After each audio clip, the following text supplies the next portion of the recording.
So in book 3, we get the two armies marshaling into the field. They're getting ready to fight. The day has begun and they're about to go clash at it. And you get this great image of Paris among the Trojan soldiers. This is really the first extended look, well, the first close-up that we're getting of the Trojan forces as they're taking the field. So we've gone through books 1 and 2 where we're really just sort of focalized on the Greek forces. Here we're getting a sense of, oh, okay, we know about the Trojans. Let's bring them into the mix a little. Let's take a little bit of a look. And you see this image of Paris ranging around among the Trojan troops, trying to stir up some spirit, and he's just really all ready to get going. In the Lattimore translation, it's particularly good. Now, as these in their advance had come close together, Alexandros, the godlike, which is another version, which is another name for Paris, Alexandros, leapt from the ranks of the Trojans as challenger wearing across his shoulders the hide of a leopard, curved bow and sword, while in his hands shaking two javelins pointed with bronze, he challenged all the best Argives to fight man to man against him in bitter combat. Which is a great sign of, he's ready to fight. Significantly, I would say that, one of the first details that we're told about him is his fashion, wearing across his shoulders the hide of a leopard. Sure, maybe that's meant to imply his fierceness, his jungle cat ability in a fight, but it is also, okay, he's dressed for the part. But immediately you get coming out after, in challenging to him, as he's sitting there saying, come on, I'll take on any one of you. Menelaus emerges from the Greek side and says, okay, let's go, let's tango. And suddenly Paris is a little bit less thrilled about that. But Alexandros the godlike, when he saw Menelaus showing among the champions, the heart was shaken within him. To avoid death, he shrank into the host of his own companions.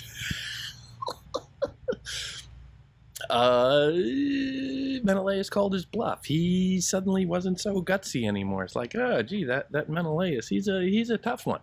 I'm not sure I want to take that on right now. But of course, watching this is big brother Hector. Hector comes on the scene and he's just outraged that his little brother Paris, after making such a big show of martial spirit and a desire to fight, after making such a big show, actually just folded and skimped away and is trying to hide now. And Hector goes in and starts pressuring him and basically making fun of him, but in a very taunting way, not necessarily just, he's not having fun with this. He is not amused by his little brother's behavior. And so you get this little back and forth where you get the sense of the dynamic. And Hector is the fighting man. Hector is the strong warrior, and so he goes in, and you get the sense of the manly spirit. He is accusing his brother of being soft. He is accusing his brother of being a little bit almost effeminate, and this is the big no-no among these forces. So you can see the values of this society coming out, where he is lambasting his little brother, trying to say, get in there, you said you would do that, you got to do this. So it's that chastising, which is our first close look at both of these characters, sets that relationship where Paris is kind of the showboat, but he's ultimately not really so much of a fighter. Hector is much more of a fighter and much more locked into this sense of duty. Your duty as a soldier, your duty as a man. This is what a man does. This is what a soldier does. This is what we have to do. That sense of duty is so imbued throughout that character, and the berating of his little brother for his luxuriousness just demonstrates that. So Paris, feeling that he's kind of backed into a corner, goes and he says, okay, fine, I will fight Menelaus, and in fact, we will fight a duel, just the two of us, that will decide the matter of this war, meaning the disposition of Helen. Whoever wins this duel wins the hand of fair Helen, and the rest of the war is over. Everybody can go home. Everybody can stop fighting. It will be just this will be a distillation of the entire 10-year war at this point. Menelaus on one side, Paris on the other, and the hand of Helen as the victor's laurels. So okay, the gods hear about this, and they send the messenger goddess Iris to Helen, and so we see Helen really close up for the first time.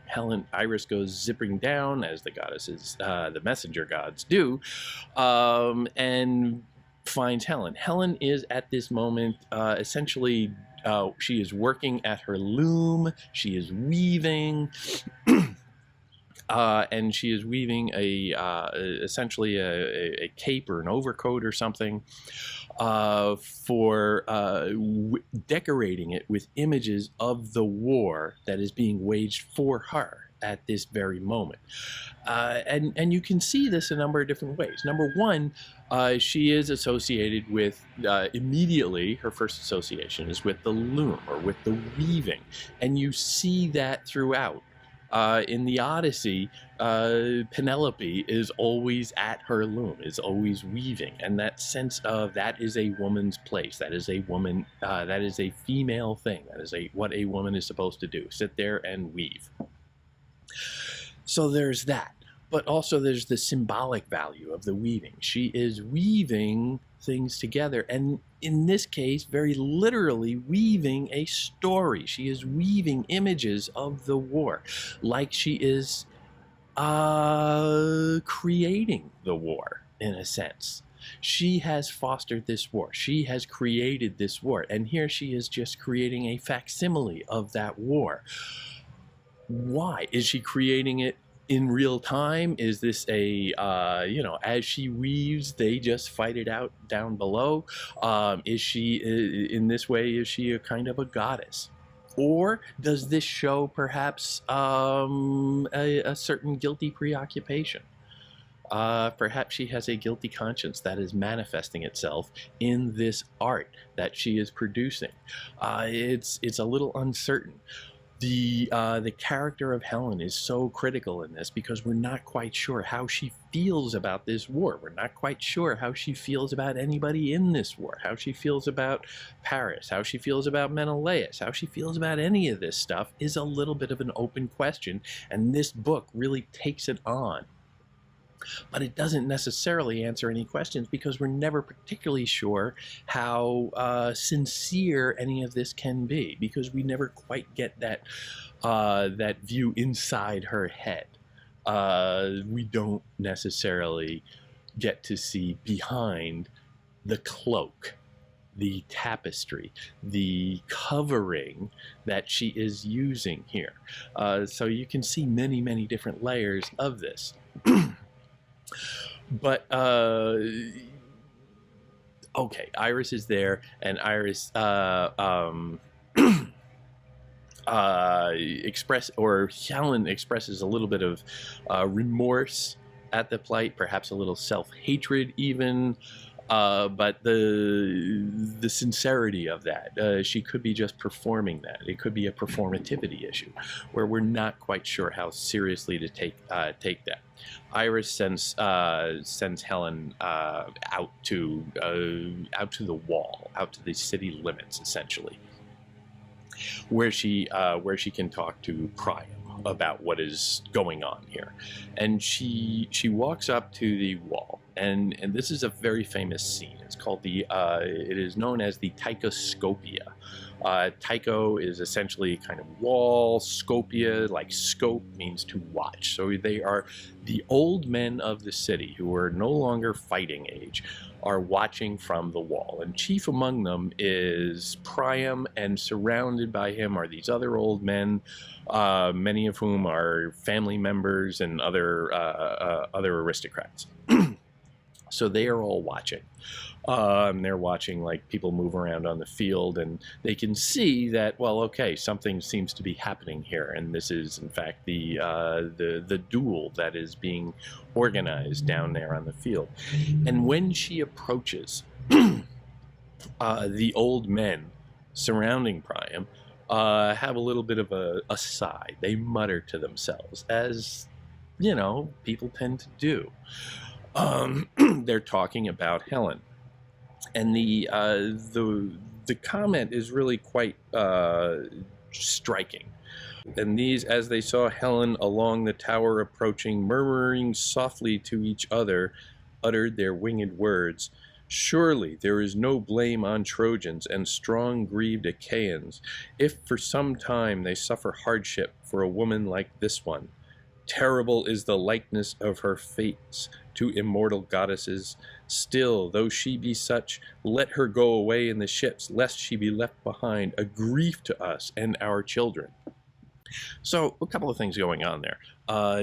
For one thing, they get in the point that, okay, you know, nobody can be blamed for this war, or none of the Trojans can be blamed, let's say, for this war based on infatuation with that woman. A couple of things there. One, I'm thinking maybe the Trojans had something to do with it. So this could be a case of the Trojan elders just sort of eliding their own culpability, or their people's own culpability. These are significantly, of course, also the elders. Priam chief among them, who is maybe just sort of glossing over the younger men's role in this, who are perpetuating this war and perhaps could have stopped it at any point along the way. So there's that.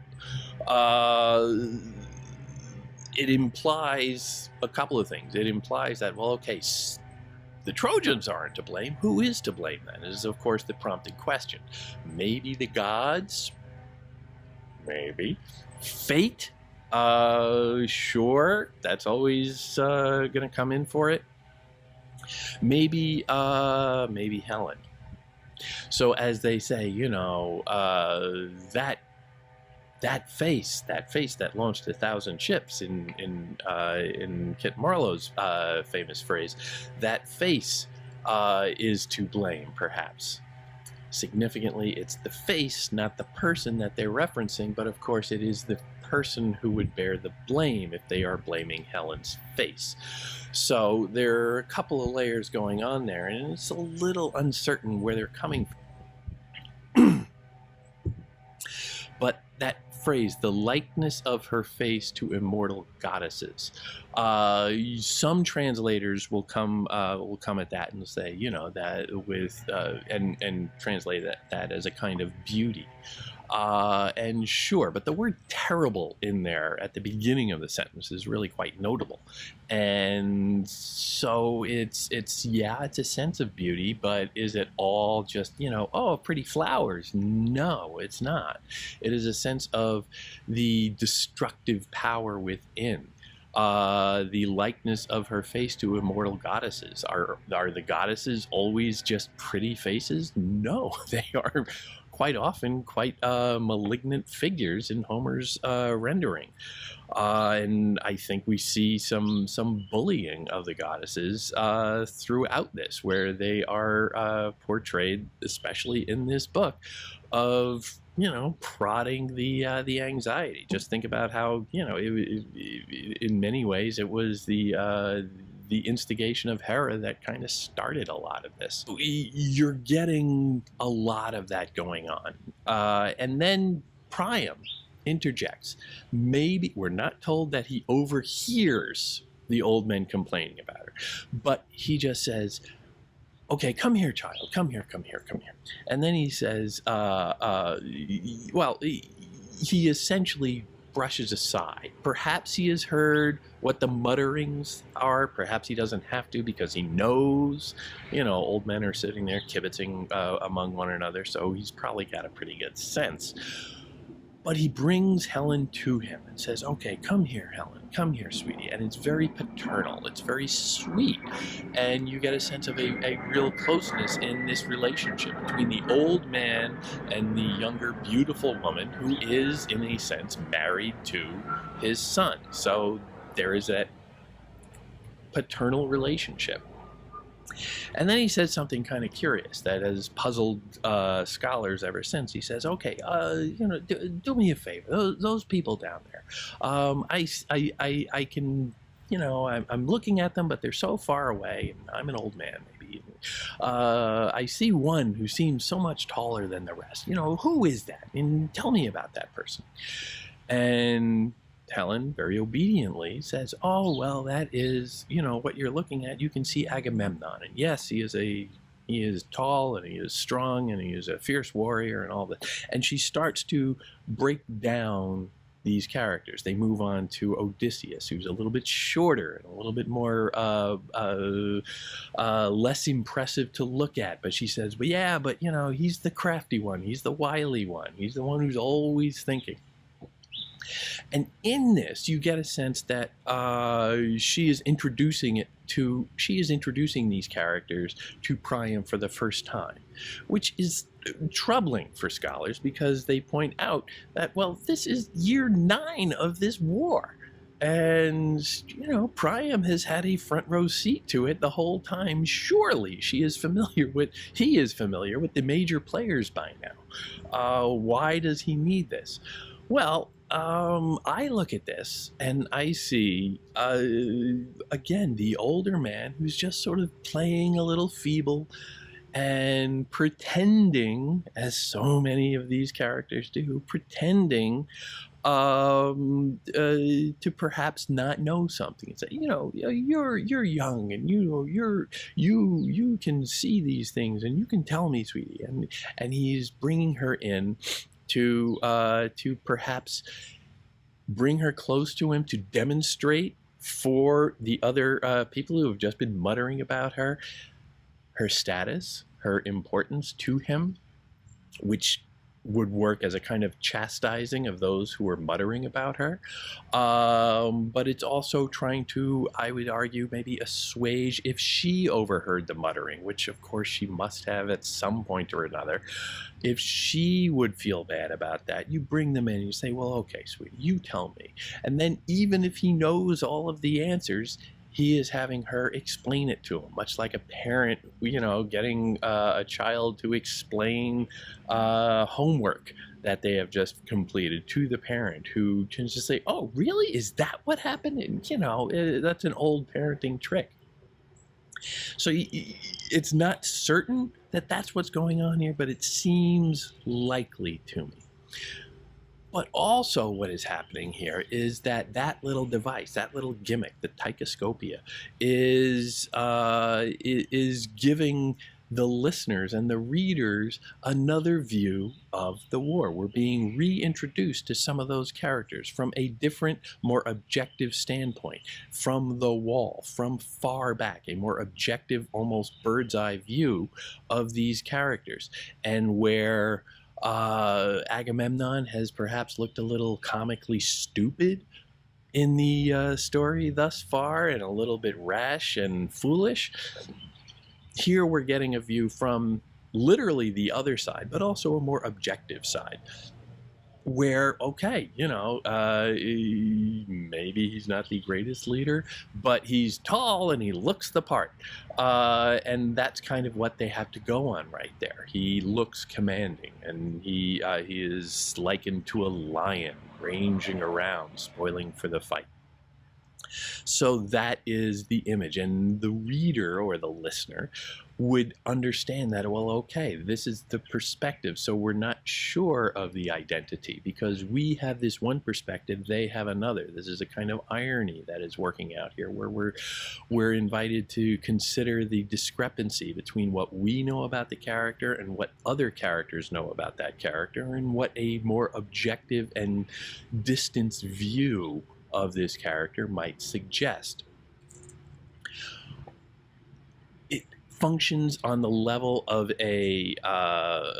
almost of cliff notes, just saying, well, okay, just reminding you, this is who this guy is, this is who that guy is, and these are their basic characteristics, and we're given that to help us in this point, where after we have started off in the first two books with a real close-up of the Greek forces, we're now getting more of a close-up on the Trojan side, but also their perspective, a more objective view, a reminder and a catch-up, a nice little character list of the major players from a more objective view. So this little device is working on so many different levels, is working on so many different its goals. That is really very remarkable. And like I said, scholars have been sort of sitting there and studying this little scene for quite a while. The relationship between the two of them becomes more significant, between Priam and Helen, and you get that sense of a real fondness between them. It could also, some scholars point out, that this is another example of her seducing, in a way, charming the older man, because she comes in and she can say, well, you know, that's Agamemnon, and he's known for this, and that's over there is Odysseus, and over there is Ajax, and walking through this and being very charming and engaging. So this, again, we're not quite sure if she's being the dutiful daughter-in-law or if this is another example of her being a seductress, because she is charming the much older man. It's kind of a jump ball as to which one that is. He could be acting out the role of an indulgent and permissive father, where we can also get a sense of why that would be for him. He very explicitly excuses his own son from blame in there, and says, well, okay, you know, nobody's to blame here, you know, and okay, fine. He's perhaps spoiled his younger son. Perhaps, and you can see this as a proxy for the more decadent lifestyle of the Trojans at large, because they are all kind of his children. Well, he does have 50 sons, apparently, so quite literally many of them are. But that sense of self-indulgence, that sense of luxury that has perhaps swayed them and taken them off the manly identity, the rugged identity that the Greeks so prioritize. So anyway, that's going on there. Down on the field, Hector has goaded Priam into fighting, or goaded Paris into fighting there, and side off, and everybody's standing around watching. It's like, come on, go get him, go get him. They got great seats to a prize fight right now. And, you know, the first thing they do is throw their spears, and, you know, the symbolism is not subtle. You know, these two guys fighting over the woman, they start off with spears. Okay, fine. But pretty soon they're going through their different levels of weapons, and they're sitting there and, you know, slamming at one another with swords. And eventually, in the scuffle, Menelaus grabs Paris. Paris is down on the ground. Menelaus grabs him by the helmet and starts tugging at him, and starts dragging him back over to the Greek side, where he can kill him more safely. And Aphrodite, seeing this, and says, okay, well, I have to support, I'm Team Trojan. So she goes down and she snaps the strap on his helmet, the little leather strap under the chin, and she snaps that so that the helmet just sort of comes off, and she grabs him and whisks him away. And of course, there's a little fog that she brings about so that it's invisible. All Menelaus knows is in a second he comes up and he goes, and Paris is gone. And he's not sure. He's got the empty helmet, and he's just like, "What happened?" Another example, and really a foreshadowing of of a later example with Hector in book 22, of the gods sort of setting up a fight and then pulling it away and leaving the humans looking a little embarrassed at the end. And Menelaus is storming around saying, rah, rah, rah, rah, rah. Aphrodite takes takes Paris back and settles him into his bed. And of course, his bed is such an issue throughout. But then Aphrodite goes and gets the wife, Helen, and says, "Okay, you have to go to him. He needs to be petted right now. You know, you need to embrace him in love." And Helen pushes back. Helen doesn't want to go, and she says, "You know, you do it," which is a remarkable challenge and a sign of some characteristic guts on Helen's part, and a little independence too. Now, you can look at that a number of different ways, but she is, in this case, she recognizes that she's talking to a goddess, even though the goddess pretends to disguise herself. She has the ability, Helen, who is semi-divine herself, to recognize the goddess, and she turns on the goddess, and the goddess turns around and threatens her.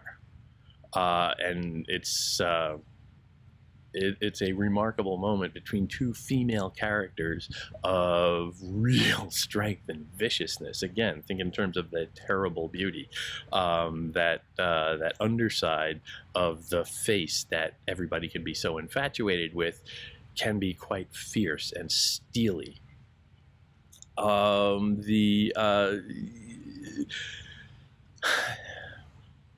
Helen is a little shaken, perhaps, goes to Paris. Paris is freaking out and Paris says, "Okay, come here. I'm tired. I've never felt desire like this before. Let's have ourselves a little nooner here." And she again resists him. She doesn't want to hear it, and it takes some. There is clearly some friction in this relationship. There is clearly some frustration in this relationship. They perhaps don't know one another very well. Not that that's really a criterion for a lot of marriages in that era, but it seems to be a problem. You can see that all is not lovey-dovey here. This is not a perfect union, as some iterations of this legend have told. Helen belittles him and compares him rather unfavorably to Menelaus, and this is, quite the sharp stab at her new lover, comparing him to the ex. And of course, this is what Paris has always been accused of doing anyway, or is suspected of doing, is that, well, he would rather lay around in bed and, have sex than go out and fight with all the others who are fighting for him to lay around in bed and have sex. In the broad sense with Helen for the past decade, and in the immediate sense, that's what's going to have to happen right now, while he's just up there and says, "Well, okay, while we're here, let's go for it." So there are several different layers to that. But back down on the field, the Greeks and the Trojans are still trying to figure out what happened. All of a sudden, Paris is gone. And Agamemnon storms onto the scene and starts ranging around and says, "Okay, look, we're going to declare victory because of divine intervention. The interference of some god or goddess, they don't really know who, has clearly swept Paris away. that means that we are still the winners. We were about to win anyway. So the war is over. We win. Give us Helen, and we can get out of here. And that's when the book ends. Again, these divisions are arbitrary because the original was all one continuous verbal text. But you can see everything brought to a head once again. The essential point of the war is once again on the table. The Trojans feel that the Trojans feel that, well, okay, the gods are on our side, the gods are protecting us, the gods intended us for to have Helen. Helen is with us, all is right with the world. Doesn't matter what the Greeks say. The Greeks' perspective is no. We should have Helen. We promised. There was an oath. We all swore to it. We all agreed to this compact. There was a sacrifice, and Priam even came down and blessed the event. What's the deal? Give us Helen. So the exact dynamics of the war have been crystallized in this moment, which is an interesting dynamic on a strictly storytelling basis to try and keep it fresh. Because yeah, sure, there's a little bit of a question that after a decade, would anyone really care? And does the listener or the reader really manage to care after all of this time? Is it still so important? Here, we get the whole thing played out again so that we are reminded specifically what the dynamics of this conflict are and why everybody cares and why everybody's so heated up. Because remember, those two sides are staring at one another from just across a few yards, I'm guessing, right here, and they can taste the bloodlust. They both were ranged around this duel and waiting to see somebody get slaughtered. So they're really chomping at the bit. They're reduced to almost animal nature, and they want to see the blood. But cliffhanger, you got to go on to the next book to find out.